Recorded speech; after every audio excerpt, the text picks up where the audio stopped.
Et surtout ceux qui pensent que je pourrais rejoindre l'AFC ou le M23. Écoutez, j'ai... Faites le serment que vous ne pourrez jamais rejoindre l'AFC M23. Ah, ça, je peux me le permettre. Vous jamais... Écoutez, vous ne prendrez jamais les armes. Je ne prendrai jamais les armes. Je prendrai les armes pourquoi? Pour accéder au pouvoir. Là, il faut aller parler à ces Sanga. Ces Sanga était un rebelle, il a pris les armes contre la République. Allez en parler à Déli, même à Jean-Pierre Bemba, il faut se le dire. C'est un rebelle aussi. Je ne peux pas sacrifier tous les combats que je menais depuis mon jeune âge à ce jour et par de suite aller faire couler les sangs de Congolais. C'est inadmissible, inacceptable, ça ne peut pas arriver. Surtout pas avec moi. Et donc ici l'opinion retiendra, je le dis, coupez cette vidéo, gardez comme vous en avez l'habitude. Je ne prendrai jamais les armes. Mais Maître Mpinda, vous êtes... et je ne ferai jamais couler les sangs de Congolais. Est-ce que vous êtes... des postes de responsabilité. Nous n'allons pas faire les discours du PPRD. Kabila Ouya, non, pas du tout. Ok?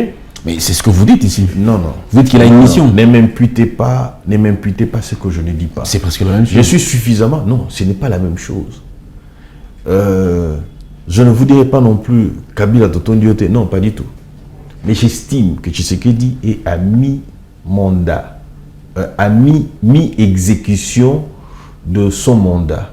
Et au-delà de ça, de sa vision plutôt, allais-je dire, au-delà de ça, Tshisekedi a connu beaucoup d'obstacles. Sassou Nguesso ici a fait combien de temps au pouvoir? On n'a pas la même Kagame position. qui va mourir bientôt là, il a fait combien de temps au pouvoir? Ok? Le plus important, ce n'est pas le temps qu'on met au pouvoir. Le plus important, c'est la capacité à améliorer les choses pour son peuple. La question que vous devriez me poser, c'est de savoir, qu'est-ce que Tshisekedi fait qui vous pousse à agir de la sorte? Monseigneur Moteba, qui parle des accords totalement déséquilibrés. Déséquilibrés au profit même, au profit de ceux qui pensent imposer la paix. Ils prennent des décisions sur une population qu'ils ne connaissent pas, qu'ils ne maîtrisent pas. Et donc la RDC a vendu ses minerais pour sauver un régime et non sauver les populations. Alors, c'est de l'ignorance pure et simple, comme je l'ai dit tout à l'heure, parce que la question est celle de savoir, celui qui prend le minerai pour sauver une vie, parce que lorsque les armes auraient cessé à l'est de la République... Sauver une vie ou sauver un régime? C'est que Mouteba... Non, je suis en train de répondre. Je suis en train de répondre. En fait, il y a deux choses.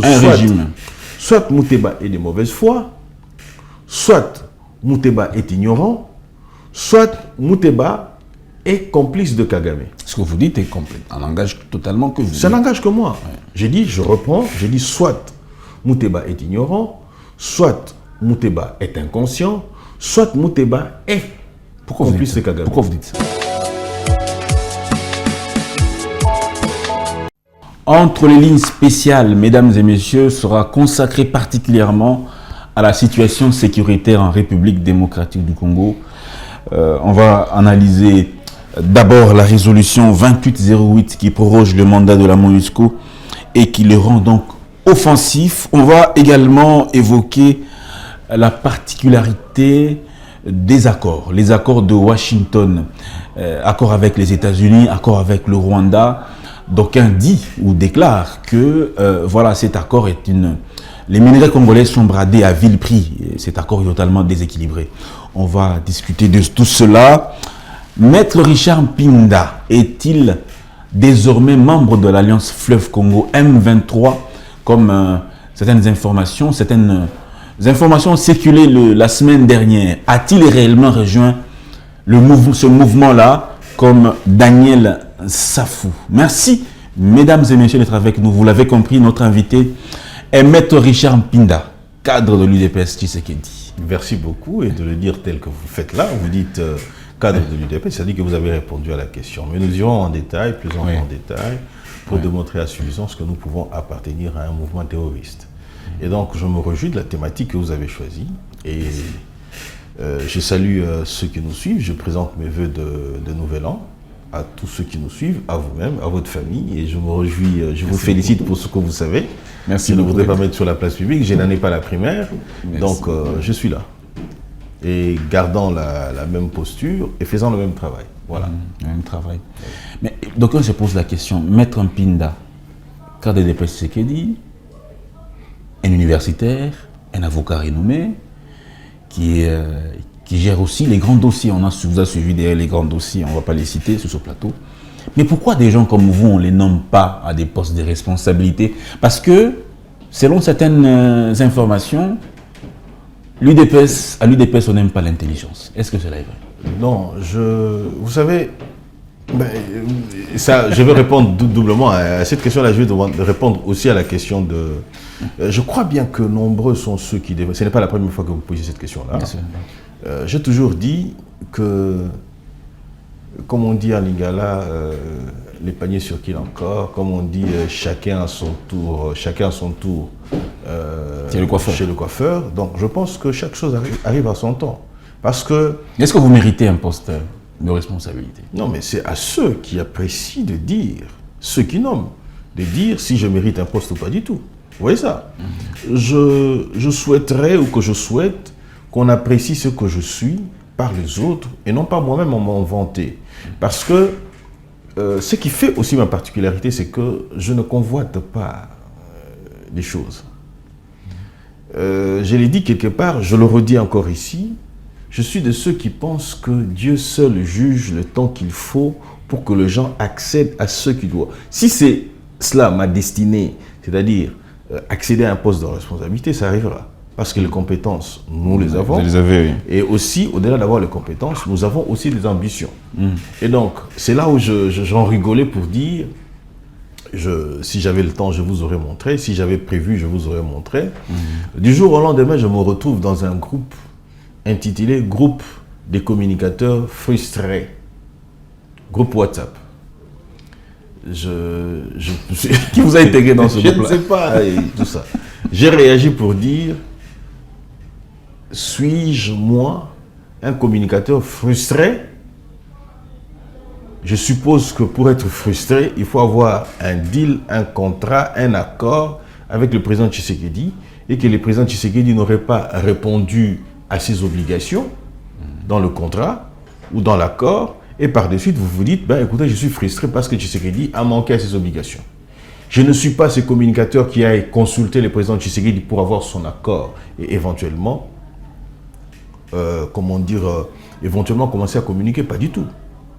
Pour tous ceux qui ont été à l'UDPS, pendant l'opposition, comme moi ici, nous savons qu'à l'UDPS, dans l'opposition, c'était les sacrifices. On a compris la maîtrise du combat, ok? Et par de suite, on a contribué, on a donné les meilleurs de nous-mêmes parce que nous savons que ce qui s'est fait ou ce qui doit être fait, c'est pour l'intérêt général. Vous voyez ça?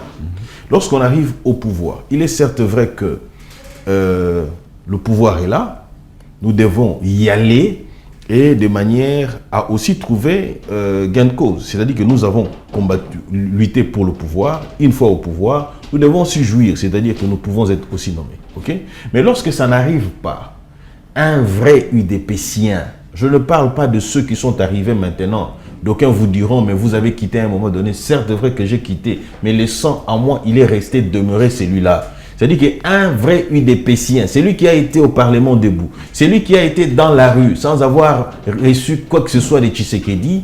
Lorsque nous avons été dans la rue, par exemple, pour la manifestation de Tout s'arrête, vous voyez ça? Il comprend que chez nous, ok, on ne va pas abandonner les combats pour aller rejoindre la rébellion. Mais cette information a circulé la semaine dernière. Comment vous avez réagi en premier? J'en ai rigolé. Vous avez rigolé? J'ai rigolé, à tue-tête en plus. Vous n'avez jamais eu une sollicitation?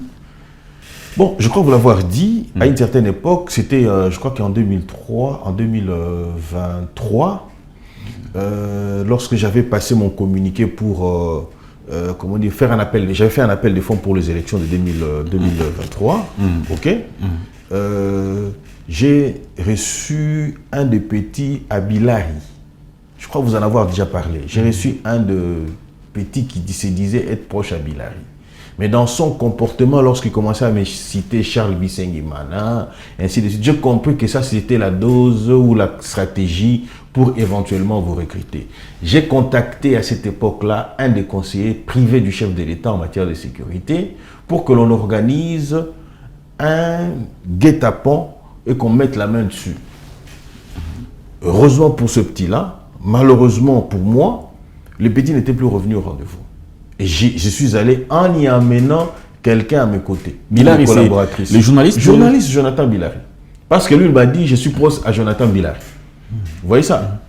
Je peux même retrouver les noms et les coordonnées si je cherche bien, ainsi de suite. Mais il est fort probable que le Bilari, le journaliste Bilari, soit de connivence avec C'est possible, parce qu'il faut suivre ces différentes interventions. Vous avez vu, à un moment donné, nombreux sont ceux qui ont attaqué le gouvernement à tort et à raison. Entre autres, j'ai été avec, il a fait des critiques, j'ai posé la question de savoir pourquoi ces gens de critiques-là. Et je me rappelle encore lorsque nous étions, des amis avec qui nous étions au budget peuvent en témoigner, ok, où dans son comportement, il donnait un penchant vers le Rwanda. Vers le Rwanda. Maître Richard Mpinda, mais on voit une image qui circule souvent. Vous êtes en tenue militaire. Cette tenue militaire ressemble beaucoup à la tenue de la garde républicaine. Et il y a aussi une autre image, on vous voit Maître Mpinda à côté d'un militaire avec son arme. Vous avez tendance à toucher, ou vous avez touché même hein, le bout du fusil. Le canon du fusil. Le canon du fusil. D'aucuns se posent la question de savoir, n'est-ce pas une infraction de toucher le fusil, le canon d'une... Vous savez... N'est-ce pas une infraction? Vous savez, c'est ça en fait la particularité de chez nous. Le Congolais que nous sommes beaucoup plus émotifs. Je suis avocat, praticien de droit. Oui. L'infraction, ce n'est pas toucher les bouts d'une arme ou le canon d'une arme. L'infraction, c'est la manipulation d'une arme de guerre ou de matériel militaire. Ce qui n'a pas été le cas. Vous voyez ça? Donc, on ne pouvait pas me poursuivre. Maintenant, comme vous avez des adversaires politiques, des ennemis politiques, pas ennemis, adversaires politiques, qui vous en veulent parce qu'ils pensent que celui-là, il faut couper. Rappelez-vous encore, lorsque je me suis retrouvé dans la rue, où on dit, j'ai appelé les gens à aller saccager, vandaliser les ambassades. Et effectivement, on vous a vu dans la manifestation avec des jeunes gens. Je suis allé manifester. Et ce jour-là, il y a eu des ambassades qui ont été saccagées, brûlées. Je suis avocat. Oui, maître. La question est celle de savoir, c'est vrai que certaines personnes, me retrouvant montant sur le truc de roulage pour éventuellement demander aux gens d'y aller, lorsque nous sommes allés avec ceux que... Parce qu'en arrivant déjà sur place, nous avons trouvé des gens, et lorsque nous avons quitté, il y en a d'autres que nous avons laissés, et certains autres sont aussi arrivés, parce que c'était une manifestation spontanée, d'ailleurs, il faut se le dire. Et donc, en allant sur place, les vidéos ont montré aussi qu'est-ce que je fais. Vous savez, j'ai même subi des jets de pierre, parce que j'ai demandé à rencontrer certains officiels français pour éventuellement leur dire que nous en avons ras-le-bol de le voir soutenir le Rwanda tel quel. Mais le vrai problème n'a jamais été celui-là.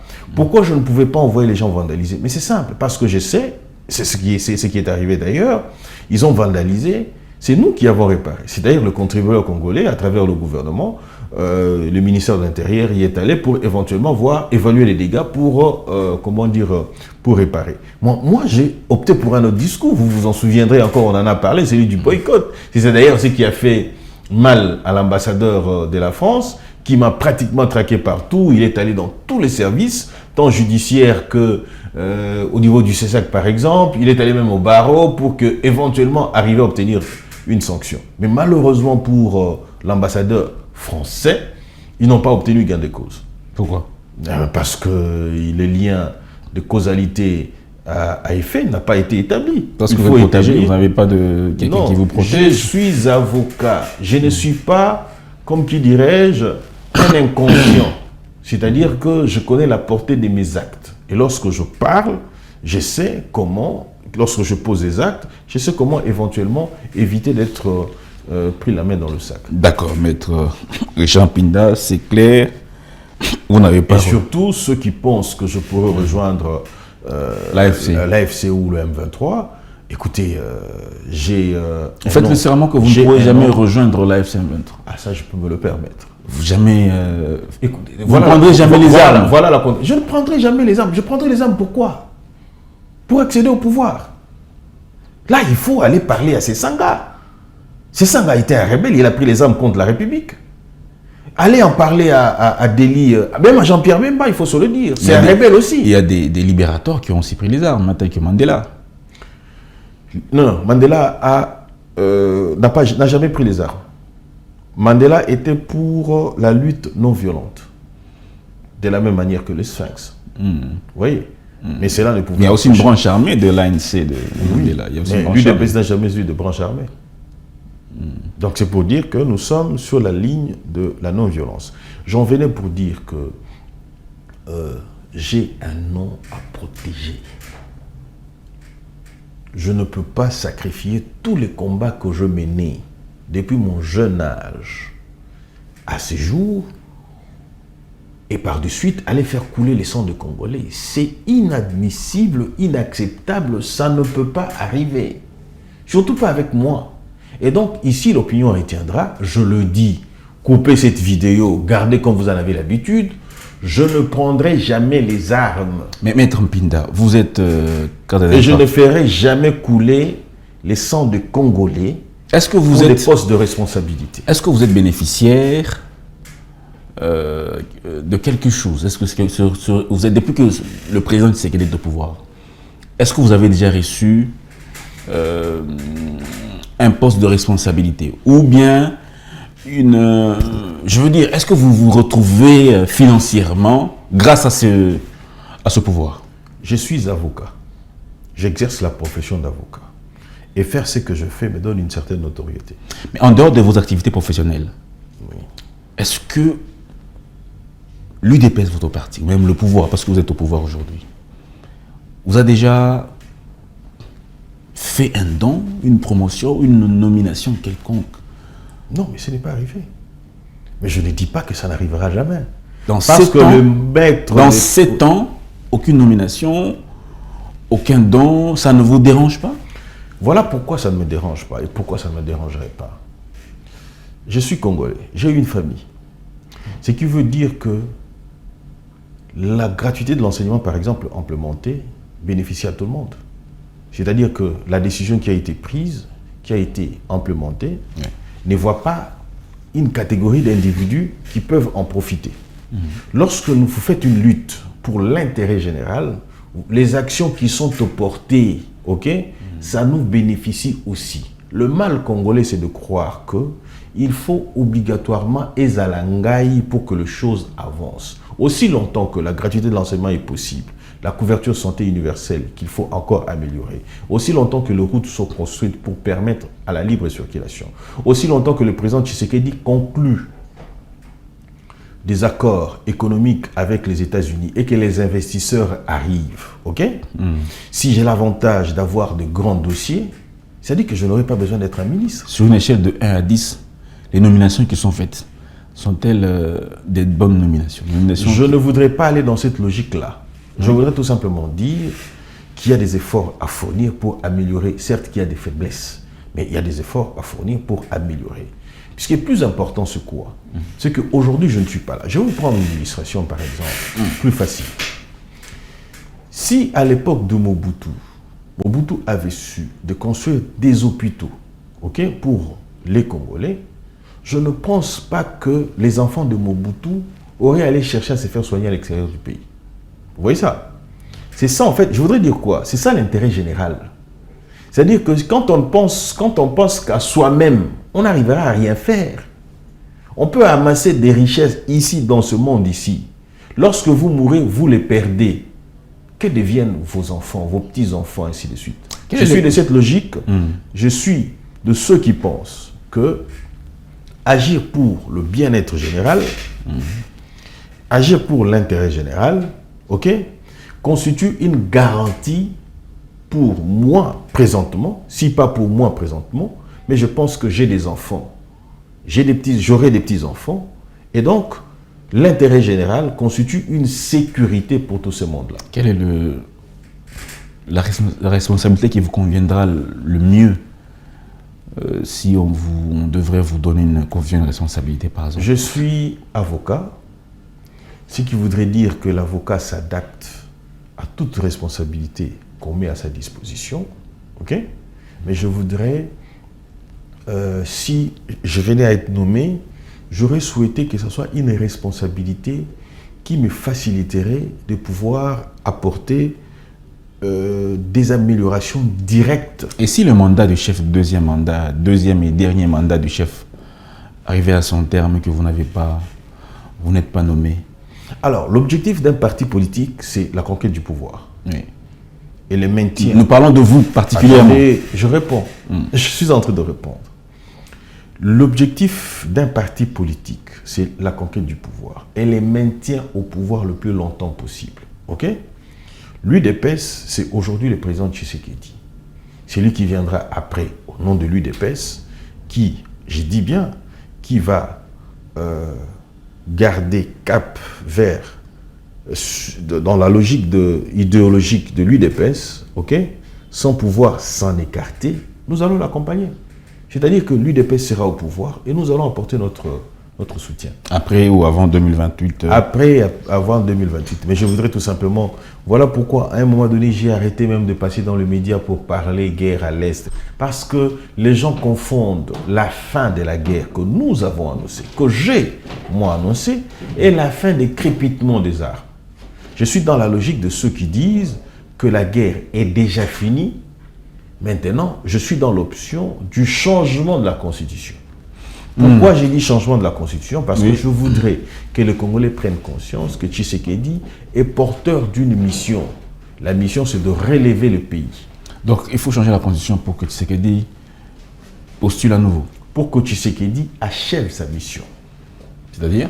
C'est-à-dire qu'il puisse implémenter... D'ailleurs, il faut que nous puissions arriver à recouvrer l'intégrité territoriale de notre pays, ce qui implique la traque de Rwandais, parce que nous sommes sur cette option-là, et au-delà de ça, libérer tous les territoires de la République qui sont occupés, recouvrer l'autorité de l'État, assurer l'avènement des investissements américains, comme il l'a dit, et éventuellement, comme il a été conclu d'ailleurs à l'AGDIR, et éventuellement faire en sorte que tout Congolais puisse bénéficier du bien-être de... Donc, si on change la Constitution, Tshisekedi sera un nouveau candidat. Mais bien sûr, si on change la Constitution, mais il sera nouveau candidat. Pourquoi il ne devrait pas l'être? Pour un troisième mandat? Non, pour un nouveau mandat, un premier nouveau mandat avec la nouvelle Constitution. Avec la nouvelle Constitution. Maître Richard Mpinda, sur 100 millions de Congolais, il n'y a pas d'autres Congolais qui peuvent remplir cette mission convenablement en dehors du président Tshisekedi? En dehors de... Je peux remplir cette mission aussi valablement.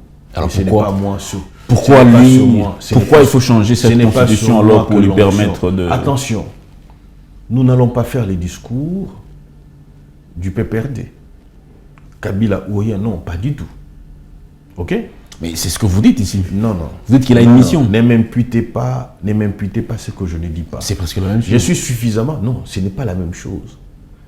Je ne vous dirai pas non plus Kabila Totondiote, non, pas du tout. Mais j'estime que Tshisekedi est à mi-mandat, à mi-exécution de son mandat. Et au-delà de ça, de sa vision plutôt, allais-je dire, au-delà de ça, Tshisekedi a connu beaucoup d'obstacles. Et s'il n'avait pas... Laissez-moi vous répondre. Allez-y. Partant de cette réalité-là, il faut qu'il ait pleinement le temps de pouvoir accomplir ce qu'il doit accomplir. Ok? C'est mon point de vue. Pleinement le temps. Pardon? Il doit avoir pleinement le temps d'accomplir ce qu'il doit. Je ne donne pas ou je ne pense pas que Tshisekedi doit avoir, comment dire, il doit rester à la tête du pays de manière indéfinie. Non, pas du tout. Je souhaiterais qu'on lui... Il doit achever sa mission. Je souhaiterais qu'on lui ajoute encore quelques mandats. Quelques mandats. Un mandat, c'est 5 ans. On dit quelques mandats. Je suis de ceux qui pensent qu'il faudrait modifier la Constitution pour 7 ans. Un mandat de 7 ans. Comme au Cameroun. Vous risquerez de ne pas suivre l'essentiel. Je voudrais dire ceci. S'il restait le plus longtemps possible au pouvoir, il risquerait de s'user. OK? Mais je souhaite, par contre, qu'on lui donne 2 autres mandats pour qu'il parachève. Regardez le président Félix Tshisekedi. Aujourd'hui, comment il gère? La plupart des gens qui sont autour de lui ne le suivent pas. C'est-à-dire qu'ils ne partagent pas sa philosophie. La philosophie tshisekédiste. La plupart. La plupart, oui, je dis bien. Regardez par exemple, est-ce que vous pouvez estimer quelqu'un qui a reçu la confiance du chef comme le général Biamunda puisse trahir? Imaginez une personne telle que l'autre ici, beaucoup, ils sont nombreux au gouvernement, champions en détournement. Je vous prends un cas pratique par exemple. Est-ce que vous pouvez imaginer une personne comme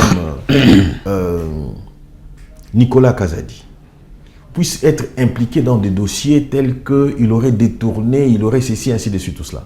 Vous voyez ça? Mais le chef a dit qu'on ne peut pas porter en pâture la réputation d'une personnalité. Vous m'amenez sur un autre dossier. Vous m'amenez sur un autre dossier. Pourtant, j'ai pris à titre illustratif. D'accord, pas de souci. Est-ce qu'il pourrait être mêlé dans un dossier où il aurait, au conditionnel, parce qu'il n'y a pas un jugement qui a été dans ce sens-là, qui aurait détourné? Ce qui voudrait dire que nous avons un problème. Tous ceux qui se disent définir ou être porteurs de la vision tshisekédiste ne le font pas de la même manière que le fait Tshisekedi aujourd'hui. Alors, en ce qui me concerne pour mon compte, je ne voudrais pas que l'on prenne les risques de prendre quelqu'un d'autre qui nous aurait ramené à de beaux veaux. C'est-à-dire que nous reprenons à zéro au lieu de continuer avec celui qui va solidifier les acquis que nous avons aujourd'hui. C'est ça mon plus grand souci. C'est-à-dire qu'il reste encore là. Ça pourrait plaire à Mbongo ou pas du tout, à Moukeba, Mouteba ou pas du tout, à Cholet ou pas du tout. C'est leur affaire. Ils sont citoyens congolais. Ils sont libres d'avoir aussi des opinions. Ok?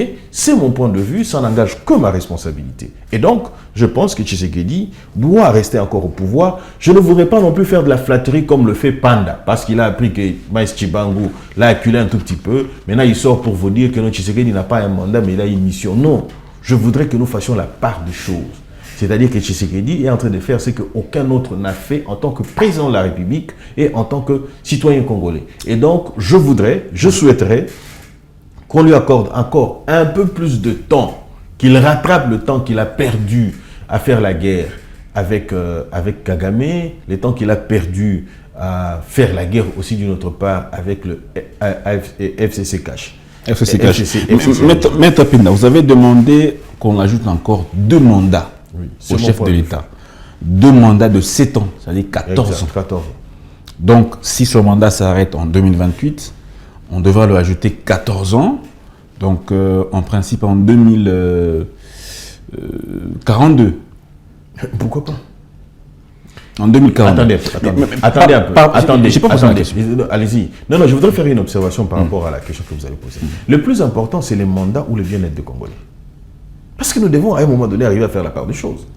Ok? La Queen, le roi Charles, il est au pouvoir, ça fait combien de temps? On n'est pas dans le même régime. Il est au pouvoir. C'est différent, on n'est pas... Non, mais il est au pouvoir. Oui, mais...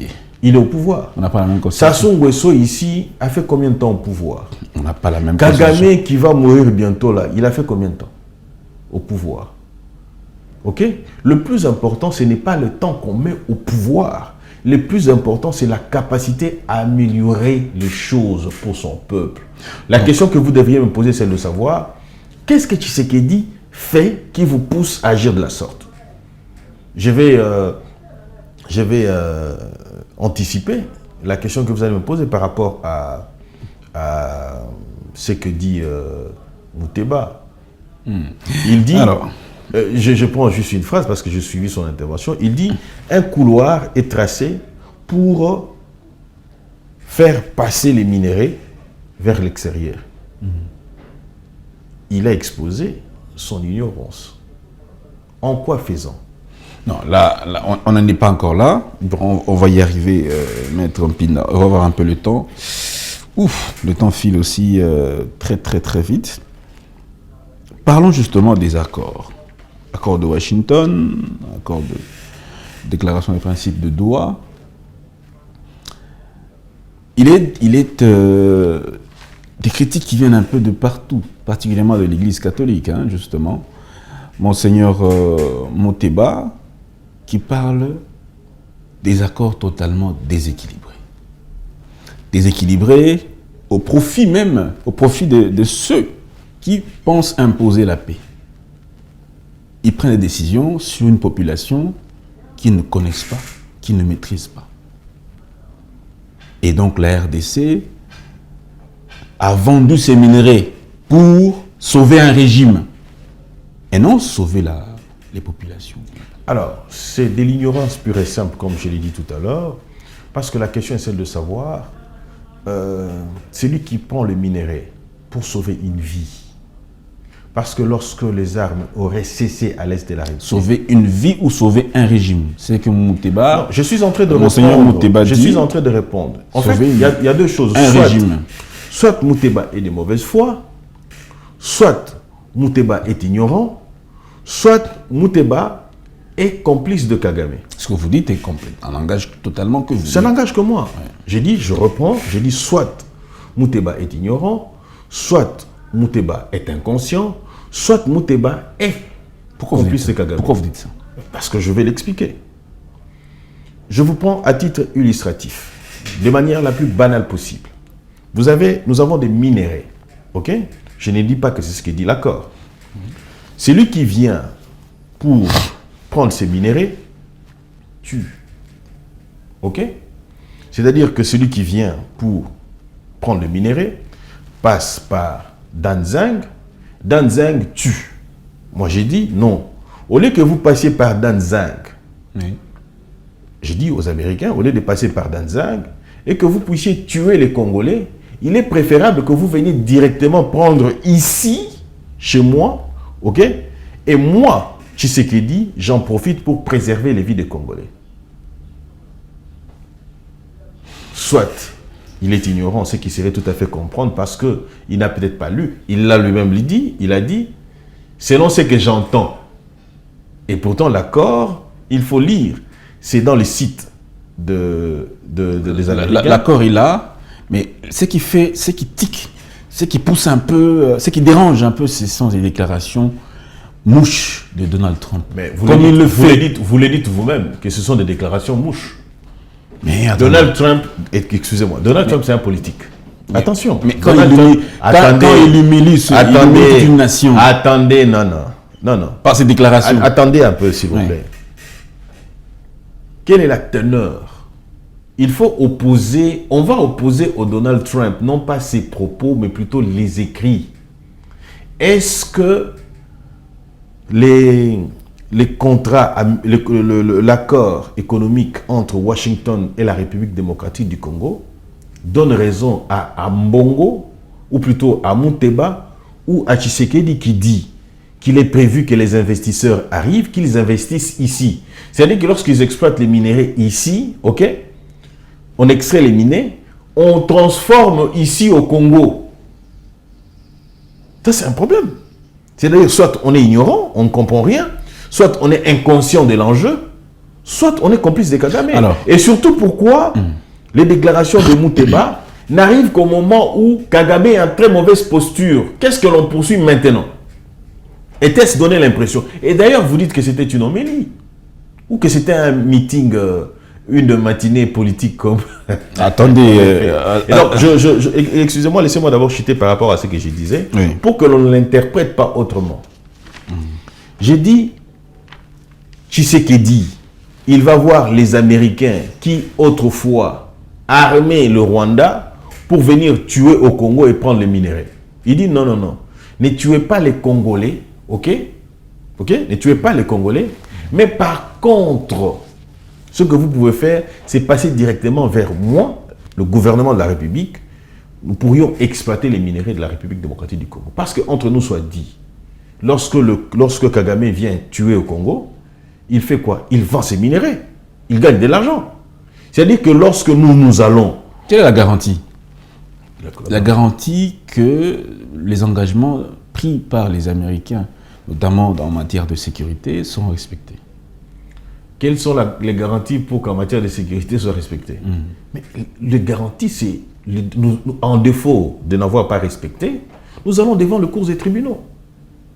Il s'agit du gouvernement américain et le gouvernement congolais, ce ne sont pas les individus. Attendez, il y a... Quand Trump dit « ils sont venus me supplier », non, attendez. Je vous ai dit une chose, qu'il ne faut pas prendre au premier degré les déclarations que font les politiques. Ok? C'est une humiliation. Non. C'est une humiliation pour le Congo. Je ne vais pas dans cette logique. Dites-moi un peu.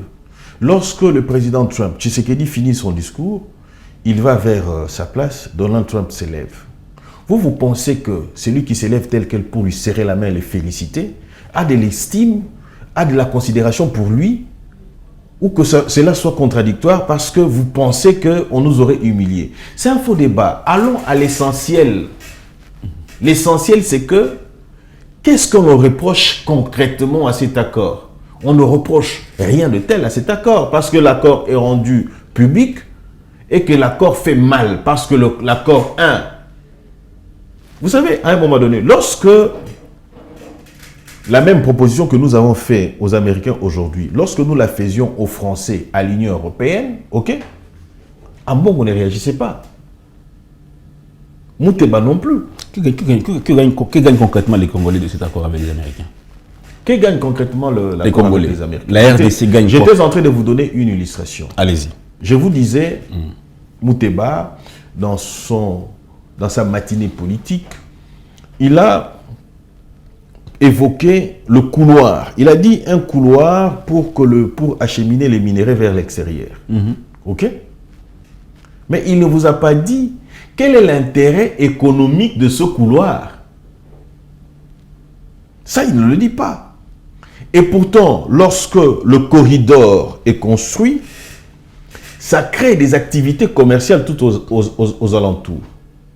C'est-à-dire que les passants ont besoin, à titre illustratif, besoin des hôtels pour éventuellement se reposer au besoin. Ils ont besoin des restaurants, ainsi de suite.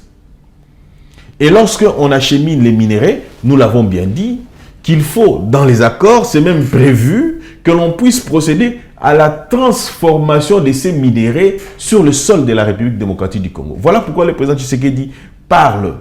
Voilà pourquoi j'ai dit, il est arrivé à obtenir ce que les autres n'ont pas obtenu. Quel est l'intérêt des Congolais dans cette affaire? Oui. Premièrement, il faut retenir une chose. Qu'aujourd'hui, nous sommes en difficulté de pouvoir implémenter la couverture santé universelle. Pourquoi? Parce que vous avez 6 milliards de dollars américains qui doivent être affectés à la guerre. OK? Mais si on prenait cet argent-là, qu'on envoie de l'autre côté là-bas, pour construire les routes, est-ce que les Congolais ne vont pas se retrouver? Si l'on prenait cet argent-là pour financer l'entrepreneuriat des jeunes, vous ne pensez pas que le Congolais ne va pas se retrouver? Effectivement, il va se retrouver. Et donc, l'accord ici permet que nous puissions éventuellement avoir la paix. Et lorsque vous êtes en paix, vous ne dépensez pas pour ce qui est des militaires de la même manière que vous le faites lorsque vous êtes en moment de guerre, au moment des guerres. Merci beaucoup, Maître Richard Mpinda. Je crois qu'on va terminer. Peut-être pas une toute dernière question. Je prends cette... Et je voudrais dire une chose, que l'opinion doit retenir une chose. Écoutez un peu, nous sommes en train de finir.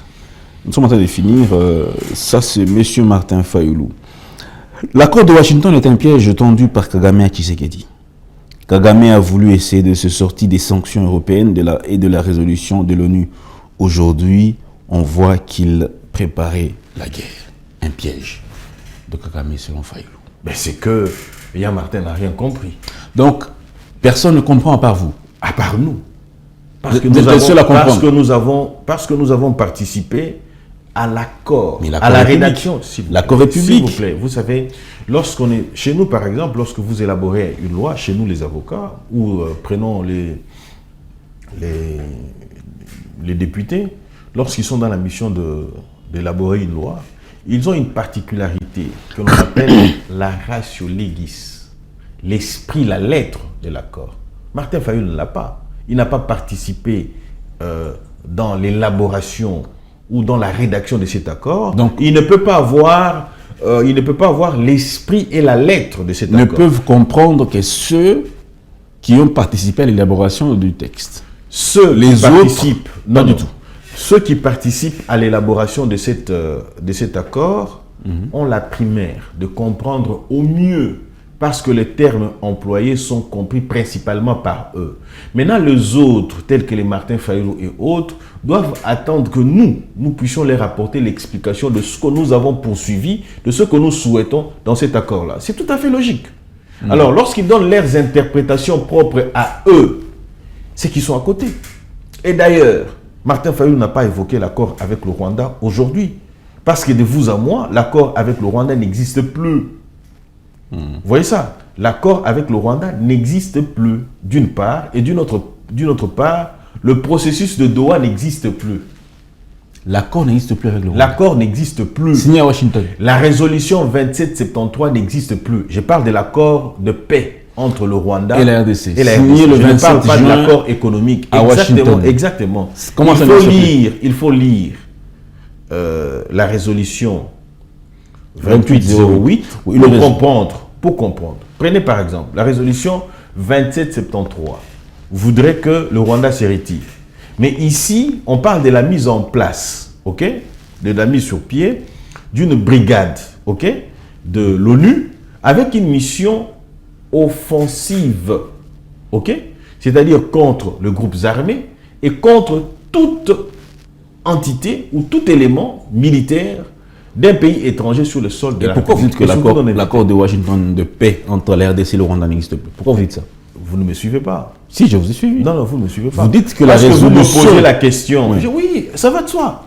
Parce que la résolution 2773 demande le retrait des troupes rwandaises. Oui, mais la résolution n'est pas l'accord de Washington. Pardon? La résolution 2773 et l'accord de Washington, c'est deux documents totalement distincts. Non. La résolution 2773 est la décision de l'ONU. Bien sûr. Qui donne ordre au Rwandais de se retirer. Mais la question, c'est de savoir comment le Rwandais se retire. C'est à travers l'accord de Washington, l'accord de paix RDC-Rwanda, qui définissent les modalités de retrait. Ça m'engage encore une fois que vous, Maître Richard Pinda. Non, attendez s'il vous plaît. Laissez-moi parachever ma pensée. Il définit les modalités de retrait. Et de ces faits, lorsque une résolution telle que 2808 arrive, l'accord de Washington, l'accord de paix Washington, RDC, Rwanda tombe. L'accord de Doha tombe aussi. Lorsque les AFC M23 se retrouvent à Doha pour échanger avec nous, nous ne sommes pas partis. Pourquoi? Parce que la résolution 2808 a posé d'autres principes. C'est-à-dire la traque de groupes hostiles qui menacent, moi je dirais même mieux, de groupes terroristes tels que la AFC M23. Merci. Pour éventuellement le mettre fin à la déstabilisation de la partie. C'était un plaisir d'être avec vous, Maître Richard Pinda. Le plaisir a été partagé malgré que le temps a fait défaut apparemment. Le temps a fait défaut, on doit laisser l'antenne pour d'autres collègues qui doivent prendre l'antenne. Merci énormément. Je pense que merci à vous de nous avoir reçus. La semaine prochaine, on pourra avoir... Nous serions volontiers disponibles pour continuer d'ailleurs avec ces thématiques. Cette thématique qui est très intéressante. Voilà. Merci beaucoup.